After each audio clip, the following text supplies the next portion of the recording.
እንዴት ናችሁ የኦልራውንድ ቤተሰቦች? ዛሬ ደግሞ በሲቪል ሰርቪስ በኩል ለሚሰጠው የብቃት ምዘና ወይንም ሲኦሲ ፈተና የሚያዘጋጁ 40 ጥያቄዎችን ይዤላችሁ መጥቻለሁ። ጥያቄዎቹን በጋራ እናያቸው። እስኪ ወደ ጥያቄዎቹ እንሂድ። እንደሚለው ያው በጽሁፉ ላይ እንደምታዩት በሲቪል ሰርቪስ በኩል ለሚሰጡ የብቃት ምዘና ወይንም ሲኦሲ የሚያዘጋጁ ጥያቄዎች ናቸው። የመጀመሪያው ጥያቄ የሚለው ሪስክ ማኔጅመንት ወይም አደጋ አስተዳደር ማለት ምን ማለት ነው? ሀ ሊከሰቱ የሚችሉ አደጋዎችን አስቀድሞ መለየት፣ መገምገምና የመከላከያ እርምጃ መውሰድ። ለ አደጋ ከተከሰተ በኋላ ብቻ እርምጃ መውሰድ። ሐመሩሃ ለዝግጅት አቀራረብ የሚውል ገንዘብ።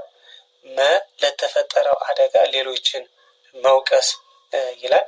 የዚህ ጥያቄ መልስ የሚሆነው የመጀመሪያው በሀ ላይ የተቀመጠው ሊከሰቱ የሚችሉ አደጋዎችን አስቀድሞ መለየት፣ መገምገምና የመከላከያ እርምጃ መውሰድ የሚለው መልሳችን ይሆናል ማለት ነው።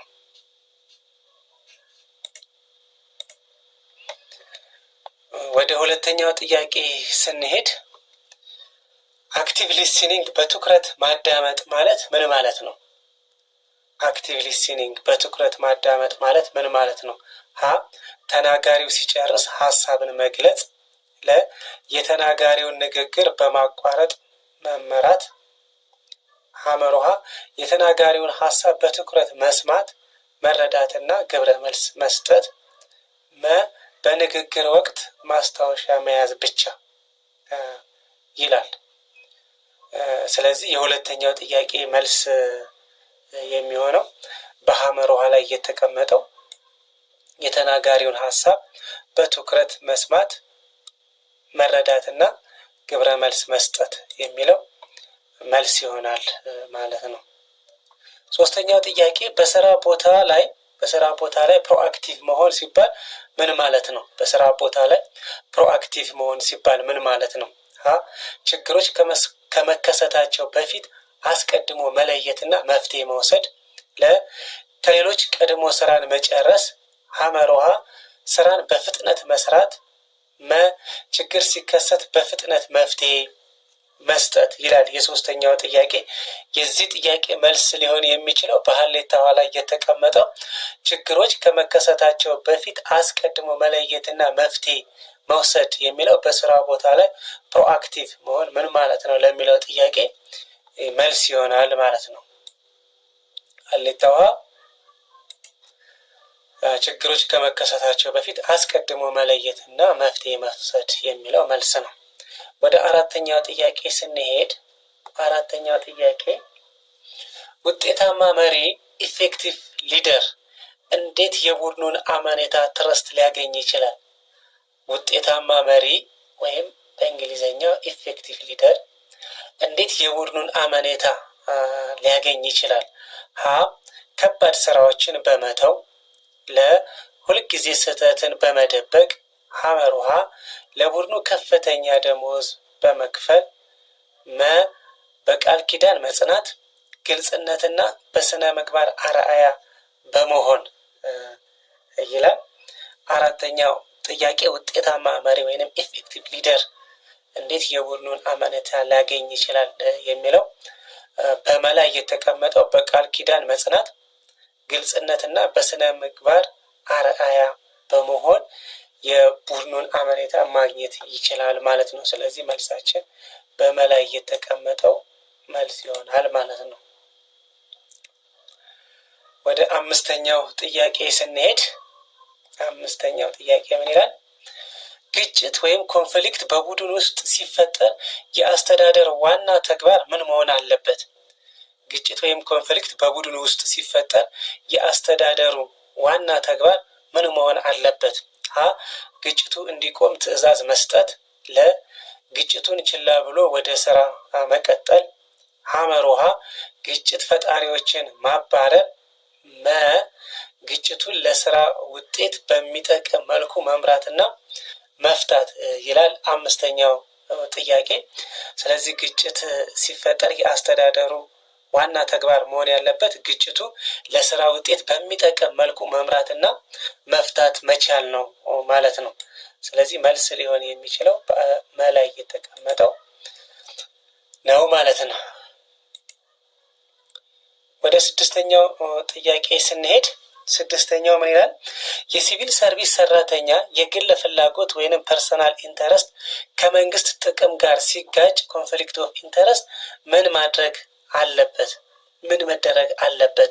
የሲቪል ሰርቪስ ሰራተኛ የግል ፍላጎት ከመንግስት ጥቅም ጋር ሲጋጭ የግል ፍላጎቱ ከመንግስት ጥቅም ጋር ሲጋጭ ምን መደረግ አለበት? ሀ ለጉዳዩ አድሎ ሳያደርግ በራሱ መወሰን፣ ለጉዳዩን ለባልደረቦች ማካፈል፣ ሐመርሃ ጉዳዩን ወዲያውኑ ለአመራር ሪፖርት ማድረግ፣ መ ከስራ ሰዓት ውጪ ጉዳዩን ማጠናቀቅ።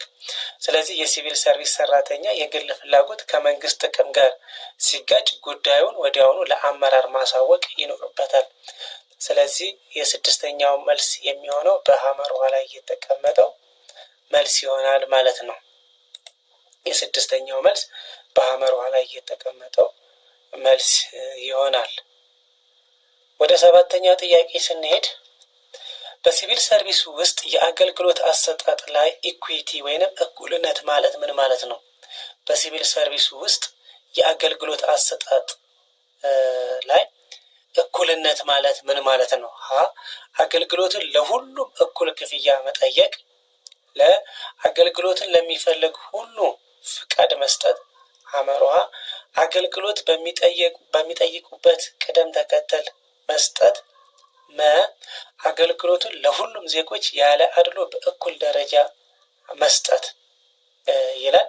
የዚህ ጥያቄ መልስ የሚሆነው በመላይ የተቀመጠው ለሁሉም ዜጎች ያለ አድሎ በእኩል አይን ተመልክተን አገልግሎት መስጠት ይኖርብናል ማለት ነው። ወደ ስምንተኛው ስንሄድ የስምንተኛው ጥያቄ በሲቪል ሰርቪስ ውስጥ ተጠያቂነት ወይም አካውንታቢሊቲ እንዴት ይረጋገጣል? በሲቪል ሰርቪስ ውስጥ ተጠያቂነት ወይም አካውንታቢሊቲ እንዴት ይረጋገጣል? ሀ በሰራተኞች ብዛት፣ ለ በቢሮ ስፋት፣ ሐመርሃ የስራ አፈጻጸምን በመገምገምና ውጤትን ከመስፈርት ጋር በማነጻጸር፣ መ በአመታዊ በጀት መጠን ተጠያቂነትን ማረጋገጥ ይቻላል ይላል። የስምንተኛው ጥያቄ መልስ ሊሆን የሚችለው በሐመርሃ ላይ የተቀመጠው የስራ አፈጻጸምን በመገምገምና ውጤትን ከመስፈርት ጋር በማነጻጸር በሲቪል ሰርቪስ ውስጥ ተጠያቂነትን ማረጋገጥ እንችላለን ማለት ነው። ስራዎች የተሰሩ ስራዎችን በመገምገም የተጠያቂነት ማረጋገጥ እንችላለን። ዘጠነኛ ጥያቄ የስነ ምግባር አጣብቂኝ ኢቲካል ዲሌማ ሲያጋጥም የትኛውን መርህ አስቀድሞ መከተል ያስፈልጋል? የስነ ምግባር አጣብቂኝ ሲያጋጥመን የትኛውን መርህ አስቀድመን መተግበር ያስፈልገናል? ሀ የግል ምቾትን፣ ለ የአለቃን ፍላጎት፣ ሐመርሃ የጓደኞችን አስተያየት፣ መ የህዝብ ጥቅም ወይንም ፐብሊክ ኢንተረስት ይላል የዘጠነኛው ጥያቄ። ስለዚህ የስነ ምግባር አጣብቂኝ ሲያጋጥመን የህዝብ ጥቅምን ማስቀደም ይኖርብናል ማለት ነው። ስለዚህ የዚህ ጥያቄ መልስ የሚሆነው በመላይ የተቀመጠው መልስ ይሆናል ማለት ነው። የህዝብን ጥቅም ማስቀደም ይኖርብናል። አስረኛው ጥያቄ በስራ ቦታ የባህል ብዝሃነት ካልቸራል ዳይቨርሲቲ ማክበር ለቡድኑ ወይንም ለጽህፈት ቤቱ ምን አስተዋጽኦ ያበረክታል? በስራ ቦታ የባህል ብዝሃነት ካልቸራል ዳይቨርሲቲ ማክበር ለቡድኑ፣ ለተቋሙ፣ ለጽህፈት ቤቱ ምን አስተዋጽኦ ያበረክታል? ሀ የግጭት እድል ይጨምራል፣ ለ የስራ ፍጥነት ይቀንሳል፣ ሐመርሃ የፈጠራ ሀሳቦችንና የተሻለ ችግር የመፍታት አቅምን ይጨምራል፣ መ የሀብት ወጪን ይጨምራል ይላል የአስረኛው ጥያቄ። እንደ ጥያቄውን እንደምታዩት የአስረኛው ጥያቄ መልስ የሚሆነው በሐመርሃ ላይ የተቀመጠው የፈጠራ ሀሳቦችንና የተሻለ ችግር የመፍታት አቅምን ይጨምራል ማለት ነው። የተለያዩ ባለሙያዎች የተለያዩ ሰዎች ሲኖሩ የተለያየ ሀሳብን ስለምናገኝ የፈጠራ ሀሳቦችንና የተሻለ ችግር የመፍታት አቅምን ይጨምርልናል ማለት ነው። ስለዚህ የአስረኛው ጥያቄ በሐመር ውሃ ላይ የተቀመጠው መልስ ይሆናል ማለት ነው። ወደ 11ኛው ጥያቄ ስንሄድ በህግ የበላይነት ወይም ሩል ኦፍ ሎ መሰረት ሲቪል ሰርቫንቶች እንዴት መስራት አለባቸው? በህግ የበላይነት ሩል ኦፍ ሎ መሰረት ሲቪል ሰርቫንቶች እንዴት መስራት አለባቸው? ስራዎቻቸውን እንዴት መስራት አለባቸው? ሀ በአለቃ ትዕዛዝ ብቻ ስራዎችን መስራት አለባቸው። ለ በጓደኛ ምክር ስራዎችን መስራት አለባቸው። ሐመር ውሃ በሁሉም ተግባራት የመንግስትን ህጎች፣ ደንቦችና መመሪያዎችን በመከተል ስራዎችን መስራት አለባቸው። መ በራሳቸው ፍላጎትና ውሳኔ ብቻ ተግባራትን ማከናወን አለባቸው ይላል። የዚህ ጥያቄ መልስ የሚሆነው በሐመር ውሃ ላይ የተቀመጠው በሁሉም ተግባራት የመንግስት ህጎችን፣ ደንቦችን፣ መመሪያዎችን በመከተል ስራዎችን፣ ተግባራቶችን ማከናወን ይኖርብናል ወይንም ይጠበቅበታል ማለት ነው። 12ኛ ተገቢውን ጥንቃቄ ማድረግ የሚለው ጽንሰ ሀሳብ በሲቪል ሰርቪስ ውስጥ ምንን ያመለክታል? ዱ ዲሊጀንስ ወይንም ተገቢውን ጥንቃቄ ማድረግ የሚለው ጽንሰ ሀሳብ በሲቪል ሰርቪስ ውስጥ ምንን ያመለክታል ይላል 12ኛው ጥያቄ። ሀ ሪፖርቶችን መጻፍ፣ ለውሳኔ ከመስጠት በፊት ሁሉንም አስፈላጊ መረጃዎችን ማረጋገጥና መገምገም፣ ሐመር ውሃ ስብሰባ ላይ መገኘት፣ ቢሮ ማጽዳት ይላል። የ12ኛው ጥያቄ እንደምታዩት ተገቢውን ጥንቃቄ ማድረግ የሚለው ጽንሰ ሀሳብ ውሳኔ ከመሰጠቱ በፊት ሁሉንም አስፈላጊ መረጃዎችን ማየት፣ ማረጋገጥ፣ መገምገም ይኖርብናል ማለት ነው። ከዛ በኋላ ሁሉንም መረጃ በደንብ በሚገባ ካየን የምንሰጠውም ውሳኔ ጥርት ያለ ይሆናል፣ ትክክለኛ ውሳኔ ይሆናል። በላይ እንደተቀመጠው ውሳኔ ከመሰጠቱ በፊት ሁሉንም አስፈላጊ መረጃዎችን ማረጋገጥና መገምገም የሚለው የ12ኛ ጥያቄያችን መልስ መሆን ይችላል ማለት ነው። ወደ 13ኛ ጥያቄ ስንሄድ 13ኛው ጥያቄያችን የሚለው የአንድ ተቋም ወይም ድርጅት ኮር ቫሉ ወይንም ዋና እሴቶች ማለት ምን ማለት ነው? ኮር ቫሉ ዋና እሴቶች ማለት ምን ማለት ነው? ሀ የተቋሙ አመታዊ በጀት ማለት ነው። ለ የተቋሙ ሰራተኞች ቁጥር ማለት ነው። ሐመር ውሃ የተቋሙን የስራ ባህልና የሰራተኞችን ባህሪ የሚመሩ መሰረታዊ እምነቶች ማለት ነው። መ የተቋሙ ስትራቴጂካዊ ግቦች ዝርዝር ማለት ነው። የአንድ ተቋም ያው እንደምታውቁት ሁሉም ተቋሞች የራሳቸው እሴቶች አላቸው። እነዚህ እሴቶች ደግሞ የተቋሙን የስራ ባህል፣ የሰራተኞችን ባህሪ የሚመሩ መሰረታዊ እምነቶች ናቸው። ሁሉም በእነዚህ እሴቶች ላይ ተመስርተው የተቋሙን፣ የጽህፈት ቤቱን፣ የድርጅቱን አገልግሎት ይሰጣሉ ማለት ነው። ስለዚህ የ13ኛው ጥያቄ መልስ የሚሆነው በሐመር ውሃ ላይ የተቀመጠ ነው ማለት ነው። ወደ 14ኛ ጥያቄ ስንሄድ 14ኛ ጥያቄ የውጤታማ ግንኙነት ኢፌክቲቭ ኮሚኒኬሽን የመጨረሻ ግብ ምንድን ነው? የውጤታማ ግንኙነት የመጨረሻ ግብ ምንድን ነው? ሀ ብዙ መናገር፣ ለ ስሜትን መግለጽ፣ ሐመር ውሃ ሰነዶችን በብዛት ማዘጋጀት፣ መ ሀሳብን በትክክል በማስተላለፍ የጋራ መግባባትን መፍጠር ይላል። ስለዚህ ውጤታማ ግንኙነት የመጨረሻ ግቡ ሊሆን የሚችለው ሀሳብን በትክክል በማስተላለፍ የጋራ መግባባት መፍጠር ይሆናል ማለት ነው። ስለዚህ 14ኛ ጥያቄ መልሳችን ሊሆን የሚችለው በመላይ የተቀመጠው መልስ ይሆናል ማለት ነው። ወደ 15ኛው ጥያቄ ስንሄድ ሰራተኛው ስህተት ሲሰራ ተጠያቂነቱ ከማን መጀመር አለበት? ተጠያቂነቱ ከማን መጀመር አለበት? ሀ ከቅርብ አለቃ፣ ለ ከሰው ኃይል አስተዳደር፣ ሐመር ውሃ ከድርጅቱ ከተቋሙ ከፍተኛ አመራር፣ መ ስህተቱን ከሰራው ሰራተኛ የመጀመሪያ እርምጃ ወይንም ተጠያቂነቱ መጀመር አለበት ይላል። የዚህ ጥያቄ መልስ ሊሆን የሚችለው በመላይ የተቀመጠ ስህተቱ ከሰራው ሰራተኛ እርምጃው መጀመር አለበት ማለት ነው። ስለዚህ አንዳንድ ጊዜ የዚህ ጥያቄ ያው ሰዎችም እንዲሁ ሲከራከሩ እርምጃ መወሰድ ያለበት ከላይኛው አመራር ነው ይላል። ከዛ ከላይኛው አመራር ጀምሮ ወደ ታችኛው በቅደም ተከተል መውረድ አለበት የሚል ሀሳብ ያላቸው ሰዎች አሉ። አንዳንዶች ደግሞ አይ የለም ስህተቱን የሰራው የታችኛው አካልም ቢሆን ስለሆነ ስህተቱን ከሰራው ሰራተኛ ነው ተጠያቂነቱ መጀመር ያለበት። ነገር ግን ከላይም ይጀምር ከታችም ይጀምር ያው ስህተት ከተሰራ ተጠያቂነት መኖር አለበት ይላል። እናንተ ከየትኛው ናችሁ? የትኛውን ሀሳብ ትደግፋላችሁ?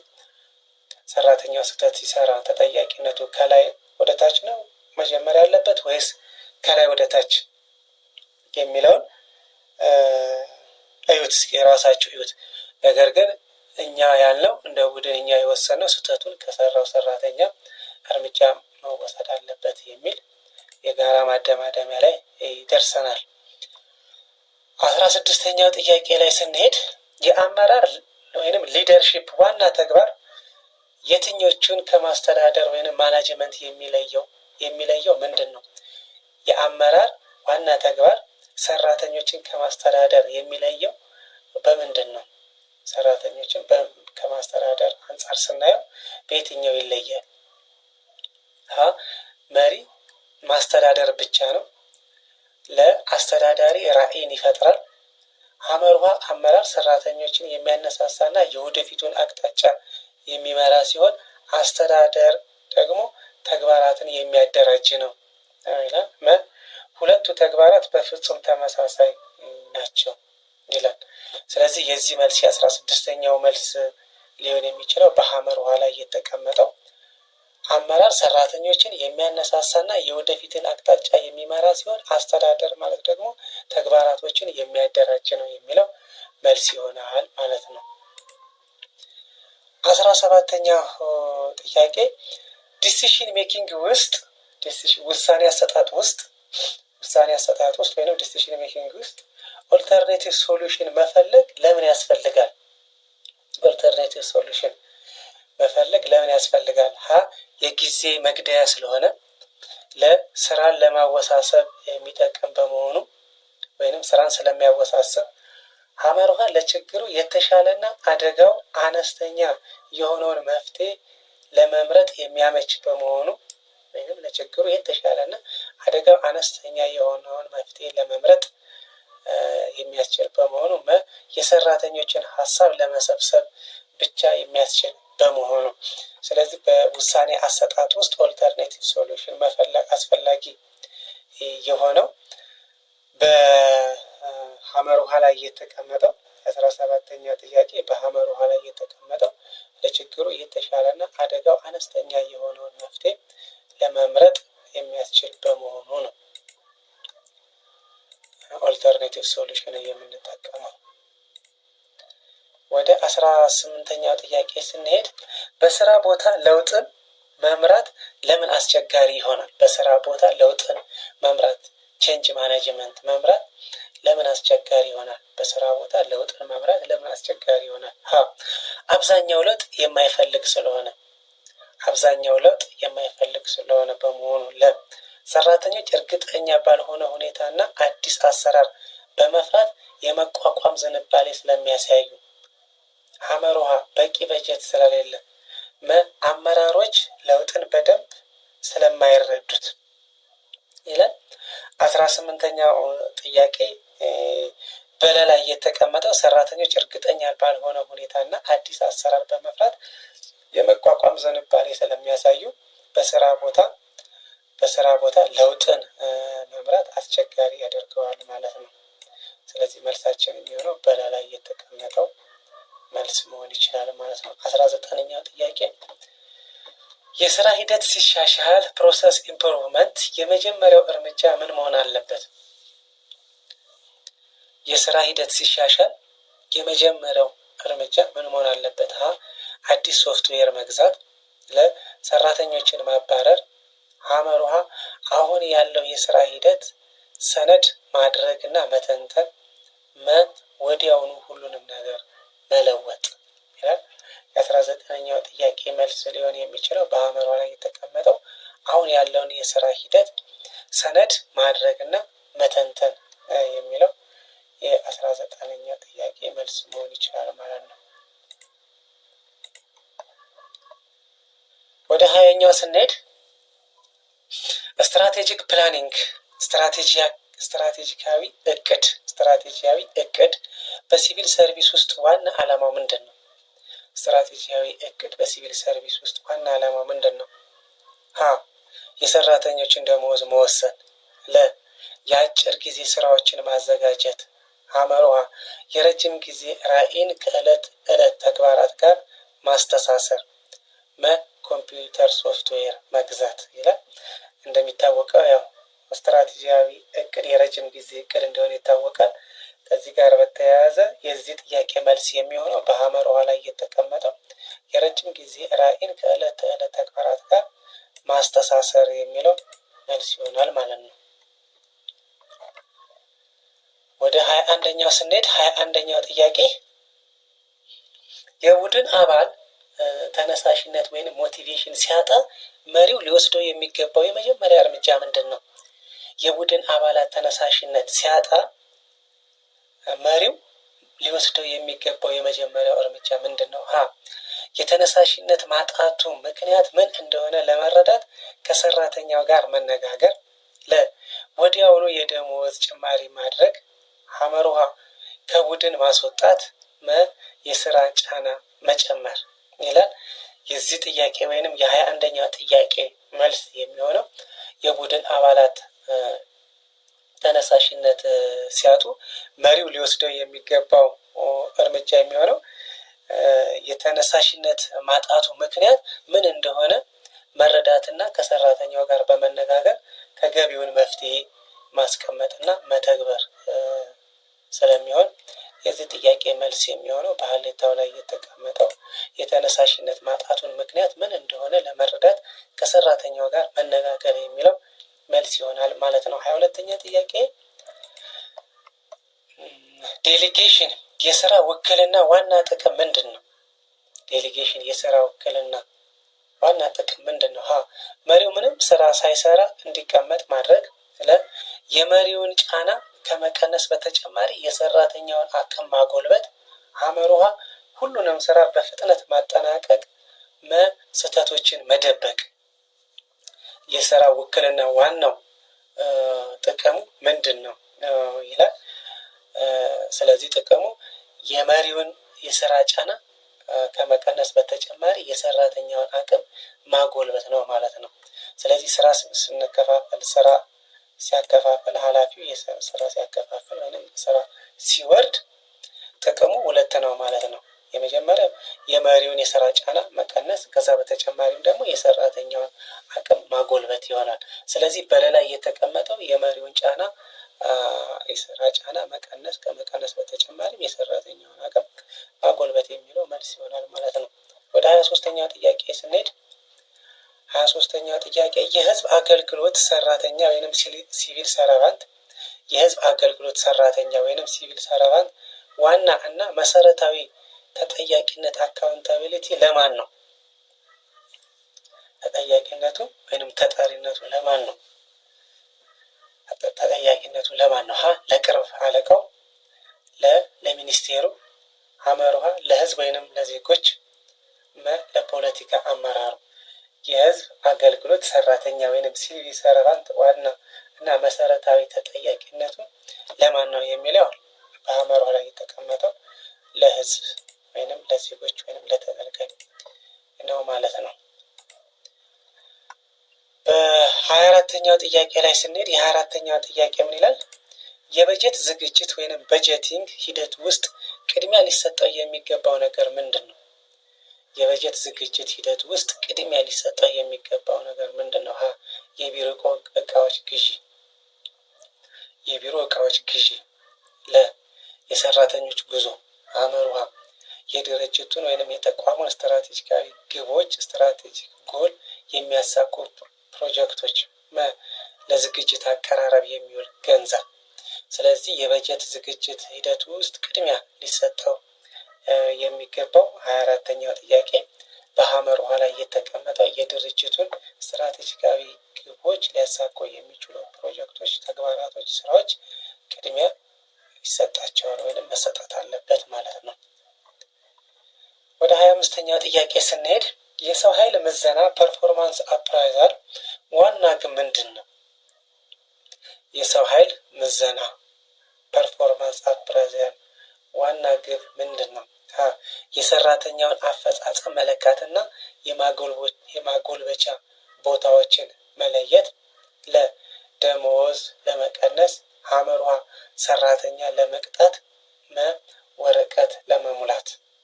የሰው ኃይል ምዘና ዋናው ግቡ በሐመርሃ ላይ የተቀመጠው በሐሌታው ላይ የተቀመጠው የሰራተኛውን አፈጻጸም መለካትና የማጎልበቻ ቦታዎችን መለየት የሚለው መልስ ይሆናል ማለት ነው።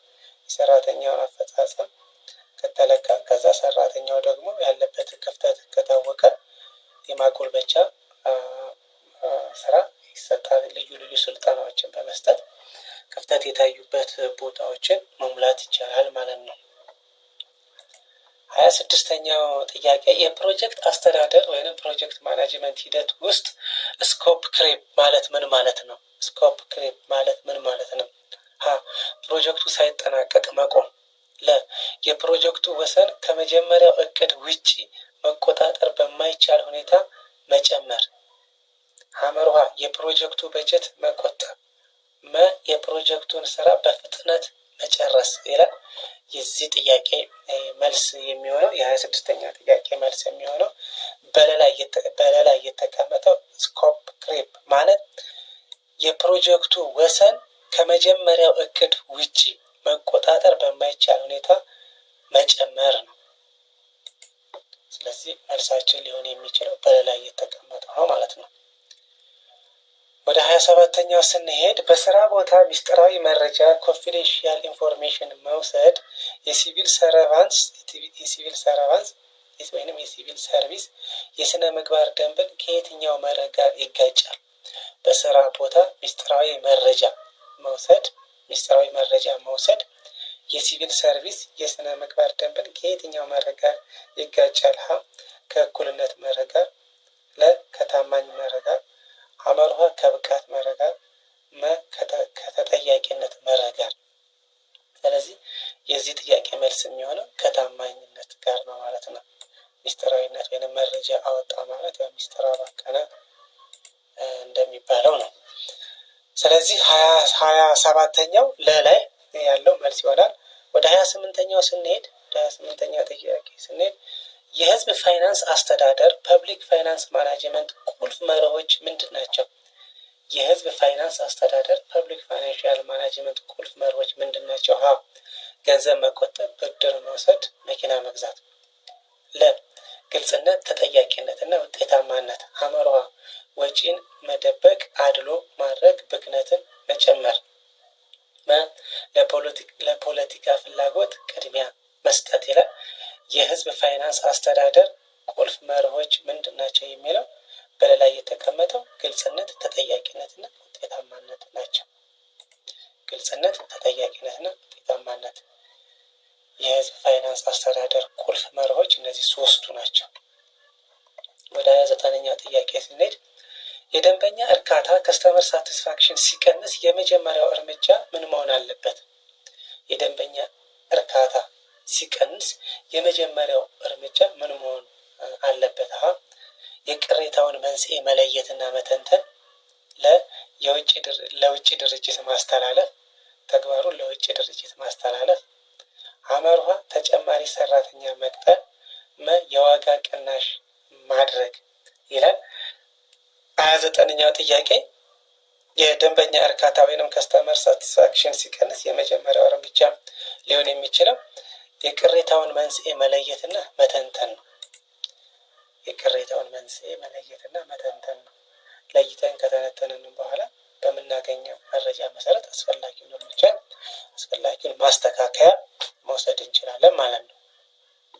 30ኛው የሀብት አመዳደብ ሪሶርስ አሎኬሽን ማለት ምን ማለት ነው? የሀብት አመዳደብ ሪሶርስ አሎኬሽን ማለት ምን ማለት ነው? ሁሉንም ሀብቶች በእኩል መከፋፈል ማለት ነው። ያሉ የሰው ኃይል በጀትና ጊዜ ለስራ ቅድሚያ በመስጠት በቅደም ተከተል ማከናወን ማለት ነው። ሀመርኋ ሁሉንም ሀብቶች መቆለፍ ማለት ነው። ተጨማሪ ሀብት መፈለግ ብቻ ማለት ነው። ስለዚህ የሀብት አመዳደብ ሪሶርስ አሎኬሽን ማለት ምን ማለት ነው ይላል የ30ኛው ጥያቄ። የዚህ ጥያቄ መልስ የሚሆነው በላይ የተቀመጠው ያሉ የሰው ኃይል በጀትና ጊዜን ለስራ ቅድሚያ በመስጠት በቅደም ተከተል መሰረት ማከናወን የሚለው መልስ ነው ማለት ነው። ስለዚህ ሀብት ሲደለደል የሰው ሀብትና በጀትን ቅድሚያ ሰጥቶ በቅደም ተከተል መሰረት ማከናወን ስንችል የሀብት አመዳደባችን በትክክለኛ ቦታ ተቀምጧል ወይንም ማስቀመጥ ችለናል፣ ደልድለናል እንላለን። የ31ኛ ጥያቄ ግብረ መልስ ወይንም ፊድባክ በብቃት ለመስጠት ጊቪንግ ኢፌክቲቭ ፊድባክ ዋና መርህ ምንድን ነው? በብቃት ለመስጠት ግብረ መልስ በብቃት ለመስጠት ዋናው መርህ ምንድን ነው? ሀ በአሉታዊ ጎን ብቻ ማተኮር፣ ለ አጠቃላይና ግልጽ ያልሆነ መሆን፣ ሐመርሃ ተጨባጭና ገንቢ መሆን፣ መ በሌሎች ሰራተኞች ፊት መስጠት ይላል። ስለዚህ ግብረ መልስ ወይንም ፊድባክ በብቃት ለመስጠት ዋና መርሁ የ31ኛው ጥያቄ በሐመርሃ ላይ የተቀመጠ ተጨባጭና ገንቢ መሆን መቻል አለበት ማለት ነው። ተጨባጭና ገንቢ መሆን አለበት የምንሰጠው ግብረ መልስ። 32ኛ የስማርት ግብ አወጣጥ ወይንም ጎል ሴቲንግ ውስጥ አር የሚለው ፊደል ምንን ያመለክታል? ምንን ይወክላል? ስማርት ሪላብል ታማኝ፣ ለራንደም፣ ሐመርሃ ሪስፖንሲብል፣ ሪሌቫንት ይላል። ስለዚህ አር የሚወክለው ሪሌቫንት የሚለው በመላይ የተቀመጠው መልስ መሆን ይችላል ማለት ነው። ወደ 33ኛው ጥያቄ ስንሄድ ስዎት አናላይሲስ ትንተና ዋና ተግባር ምንድን ነው? ስዎት አናላይሲስ በእቅድ ውስጥ ስዎት አናላይሲስ ስንሰራ አለ። ዋናው ተግባሩ ምንድን ነው? ሀ የወደፊት ሰራተኞችን መቅጠር ነው። ለ የገበያ ዋጋን መወሰን ነው። ሐመርሃ የተቋሙን ጥንካሬ፣ ድክመት፣ እድሎችና ስጋቶችን መገምገም ነው። መ የደሞዝ ጭማሪ ማድረግ ነው። ስለዚህ ስዎት አናላይሲስ ከስሙም እንደምንረዳው በሐመርሃ ላይ የተቀመጠ የተቋሙን ጥንካሬ፣ ድክመት፣ እድሎችና ስጋቶችን መገምገም ነው። ስለዚህ መልሳችን የሚሆነው ሐመርሃ ነው ማለት ነው። 34ኛው ለሲቪል ሰርቪስ ሰነዶች ወይንም ኦፊሻል ዶክሜንት የመረጃ ደህንነት ሲባል ምን ማለት ነው? በሲቪል ሰርቪስ ሰነዶች ወይንም ኦፊሻል ዶክሜንት የመረጃ ደህንነት ዳታ ሴኪዩሪቲ ሲባል ምን ማለት ነው? ሀ ሁሉንም ሰነዶች ማተም፣ ለ በይለፍ ቃል ወይንም ፓስወርድ መቆለፍና በየጊዜው ምትክ ወይንም ባካፕ መረጃ መያዝ፣ ሐመርሃ ሰነዶችን ለሁሉም ሰው ማጋራት፣ በወረቀት ላይ ብቻ መያዝ። ስለዚህ በሲቪል ሰርቪስ ሰነዶች ወይንም ኦፊሻል ዶክሜንት የመረጃ ደህንነት ወይንም ዳታ ሴኪዩሪቲ ማለት በላይ የተቀመጠው በይለፍ ቃል ወይንም ፓስወርድ መቆለፍ እና በየጊዜው ምትክ ወይንም ባካፕ መረጃ መያዝ ነው ማለት ነው።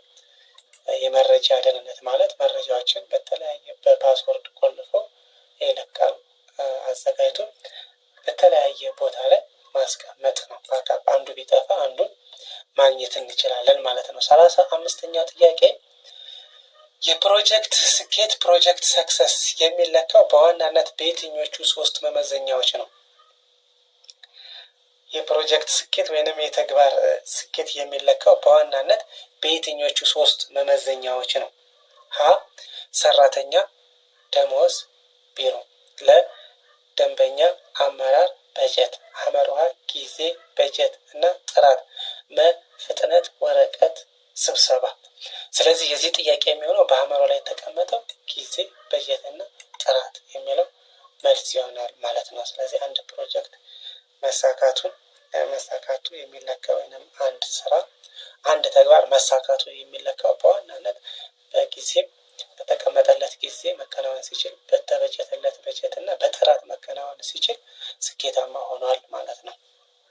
ወደ 36ኛ ጥያቄ ስንሄድ የስራ ሂደት ትንተና ወርክ ፕሮሰስ አናላይሲስ ዋና ዓላማው ምንድን ነው? የስራ ሂደት ትንተና ዋና ዓላማው ምንድን ነው? የስራ ሂደቶችን ቀልጣፋ፣ አጭርና ከብክነት የጸዱ ማድረግ፣ ለአዲስ ህጎችን ማውጣት፣ የሰራተኞችን የስራ ሰዓት መወሰን፣ በራሳቸው ፍላጎትና ውሳኔ ብቻ እንዲሰሩ ማድረግ ይላል። 36ኛው የዚህ ጥያቄ መልስ የሚሆነው በሀሌታው ላይ የተቀመጠው መልስ መሆን ይችላል። የስራ ሂደቶችን ቀልጣፋ፣ አጭርና ከብክነት የጸዱ በማድረግ የስራ ሂደቶችን ዋና ዓላማው ነው ማለት ነው።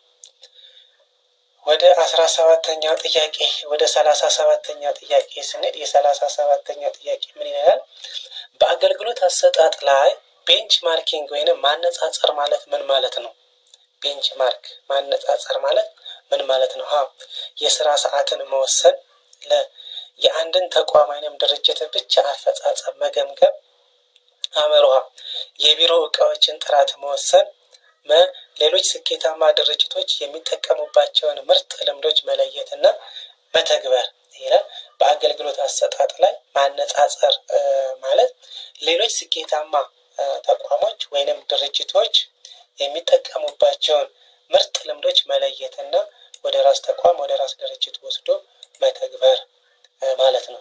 ስለዚህ የ37ኛው ጥያቄ መልስ ነው ማለት ነው። በመላ የተቀመጠው መልስ መሆን ይችላል። ወደ 38ኛው ጥያቄ ስንሄድ የ38ኛው ጥያቄ ምን ይላል? የአፈጻጸም አመራር አባይ ተግባራት ውስጥ የማይካተተው የትኛው ነው? የአፈጻጸም አመራር አባይ ተግባራት ውስጥ የማይካተተው ማቀድ፣ ለመሸለም፣ አቅም ግንባታ፣ አቅም መገንባት፣ መልሱ የለም። ስለዚህ የአፈጻጸም አመራር እነዚህ ሁሉም ይካተታሉ። ስለዚህ የማይካተት የለም። መልሱ ምንድነው የሚሆነው? መልሱ የለም ማለት ነው። መልሱ የለም በማለት የተቀመጠው መልስ የለም የሚለው መልሳችን ነው። 39ኛው ጥያቄ ፐብሊክ ፖሊሲ ወይንም የህዝብ ፖሊሲ ሲዘጋጅ ቅድሚያ የሚሰጠው ለየትኛው ደረጃ ነው? ፐብሊክ ፖሊሲ የህዝብ ፖሊሲ ሲዘጋጅ ቅድሚያ የሚሰጠው ለየትኛው ደረጃ ነው? የችግሩን መለየት፣ ትርጉም መስጠት፣ ፕሮብሌም አይደንቲፊኬሽን ዲፊኒሽን፣ የፖሊሲውን መተግበር፣ የፖሊሲውን መገምገም፣ የፖሊሲውን ማስተዋወቅ ይላል የ39ኛው ጥያቄ። ስለዚህ የህዝብ ፖሊሲ ሲዘጋጅ ቅድሚያ የሚሰጠው በሀሌታው ላይ የተቀመጠው ችግሩን መለየትና ትርጉም መስጠት ወይንም ፕሮብሌም አይደንቲፊኬሽን ዲፊኒሽን የሚለው መልሳችን ይሆናል ማለት ነው። የመጨረሻው ጥያቄ የሚሆነው ምንድነው? ሩት ኮዝ አናላይሲስ ዋና መንስኤ ትንተና ዋና ዓላማው ምንድን ነው? ሩት ኮዝ አናላይሲስ ዋና መንስኤ ትንተና ዋና ዓላማው ምንድን ነው? በችግሩ ተጠያቂ የሆኑ ሰዎችን መለየት፣ ለፈጣንና ጊዜያዊ መፍትሄ መስጠት፣ የተከሰተው ችግር ተደጋግሞ እንዳይመጣ መሰረታዊውን ምክንያት መለየት፣ የችግሩን ታሪክ መመዝገብ ይላል። የመጨረሻውና የ40ኛው ጥያቄ የዚህ ጥያቄ መልስ የሚሆነው በሐመሮሃ ላይ የተቀመጠው የተከሰተው ችግር ተደጋግሞ እንዳይመጣ መሰረታዊውን ምክንያት መለየት የሚለው መልሳችን ነው ማለት ነው። ስለዚህ መሰረታዊ ምክንያቱን ከለየን በኋላ ከታወቀ በኋላ ለዛ ችግር አስፈላጊውን መፍትሄ የምንሰጥ ይሆናል ማለት ነው። የዛሬው 40ዎቹ ጥያቄ ይህንን ይመስላሉ። እስካሁን ስለተከታተላችሁን እናመሰግናለን። በቀጣይ እስከምንገናኝ መልካም ቆይታ። እናመሰግናለን።